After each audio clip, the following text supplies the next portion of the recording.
படிப்பென்றாலே பாகற்காய் சாப்பிடுவது போன்றதாயிற்றே. அமைச்சரே, நான் என்றைக்கு எனக்காக சிந்தித்திருக்கிறேன்? எப்பொழுதும் அடுத்தவர்களுக்காகவும் அவர்களுடைய நலனுக்காகவும் சிந்திப்பதுதானே என்னுடைய வழக்கம். மன்னா மன்னா மன்னா, எனக்கு இருப்பதோ லிட்டில் ஹார்ட், சின்ன இதயம். அடிக்கடி இது போன்ற அதிர்ச்சி தரக்கூடிய செய்திகளை சொல்லி எனக்கு ஹார்ட் அட்டாக் வர வைத்து விடாதீர்கள். சரிமண்ணா, பள்ளிக்கூடத்தை பற்றி பாடி இன்றைய தர்பாரை துவங்கி வைத்திருக்கிறீர்கள். இப்போது பொது தேர்வு காலம் வேறு. அதனால் மாணவர்களுக்கு பயன் தரக்கூடிய செய்திகள் ஏதேனும் இருப்பின் சொல்லலாம் அல்லவா? சரியாக சொன்னீர் அமைச்சரே. நானும் அதை பற்றித்தான் சிந்தித்துக் கொண்டிருந்தேன். ஆனால் நான் சொல்ல இருக்கும் செய்தி மாணவர்களுக்கானதல்ல, அவர்களின் பெற்றோர்களுக்கானது. என்ன, பெற்றோர்களுக்கான செய்தியா? பெற்றோர்களுக்கு என்ன மன்னா சொல்ல போகிறீர்கள்? தேர்வு எழுத போவது மாணவர்கள் தானே? உண்மைதான், பரீட்சை மாணவன் தான் எழுதுகிறான். ஆனாலும் அவன் எடுக்கும் மதிப்பெண்களை பற்றி பெற்றோருக்கு சில செய்திகளை புரிய வைக்க வேண்டியிருக்கிறது அமைச்சரே. அது என்ன மன்னா? அமைச்சரே, பள்ளி ஒன்றில் அந்த பள்ளியில் படிக்கும் மாணவர்களின் பெற்றோர்களுக்கு ஒரு கடிதம் ஒன்று பள்ளியின் சார்பில் அனுப்பி வைக்கப்பட்டிருக்கிறது. அப்படியா? அந்த கடிதத்தில் அப்படி என்ன அனுப்பி வைக்கப்பட்டது மன்னா?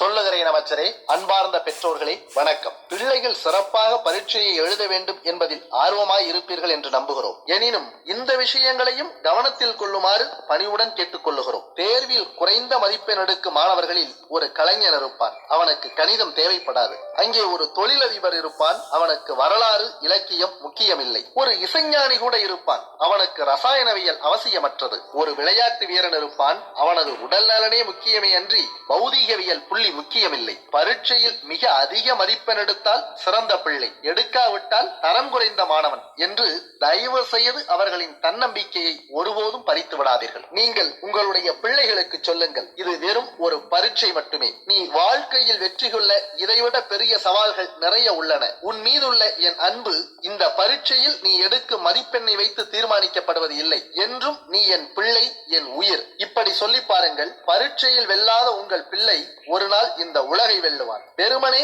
ஒரு பரீட்சை, அதன் மதிப்பெண் உங்கள் பிள்ளையின் கனவை, திறமைகளை அழித்துவிடக் கூடாது. மருத்துவர்களும் பொறியாளர்களும் மட்டுமே உலகில் சிறந்தவர்கள், மகிழ்ச்சியாய் இருப்பவர்கள் என தயவு செய்து நினைக்காதீர்கள். உங்களுக்கும் உங்களது பிள்ளைகளுக்கும் எங்களது வாழ்த்துக்கள். நன்றி. இப்படியாக அந்த கடிதம் நிறைவடைகிறது அமைச்சரே. அதனால் நம்முடைய பிள்ளைகளுக்கு அதிக மதிப்பெண் எடு, 100க்கு 100 எடு, உன்னுடைய வகுப்பறையில் நீதான் முதல் மதிப்பெண் எடுக்க வேண்டும் என்று சொல்லி சொல்லி அவர்களை பயப்படுத்தக் கூடாது. மதிப்பெண் எடுக்காவிட்டால் அதன் பிறகு வாழ்க்கையே இல்லை என்கிற ஒரு நிலைக்கு அவர்களை தள்ளிவிடக் கூடாது. வாழ்க்கையின் அடுத்த நிலைக்கு உயர மதிப்பெண்ணும் தேவை என்பதையும் புரிய வைக்க வேண்டும். அதே போல மதிப்பெண் மட்டுமே வாழ்க்கை இல்லை என்பதையும் புரிய வைக்க வேண்டும். ஒவ்வொரு பெற்றோரும் இதை மனதில் நிறுத்த வேண்டும். அதே போல தன்னுடைய மகனை, தன்னுடைய மகளை மதிப்பெண்ணை தாண்டியும் மதிப்பிட வேண்டும். சிறப்பு சிறப்பு மன்னா. மகனை அல்லது மகளை மதிப்பெண்களை தாண்டியும் மதிப்பிட வேண்டும். அருமையாக சொன்னீர் மன்னா.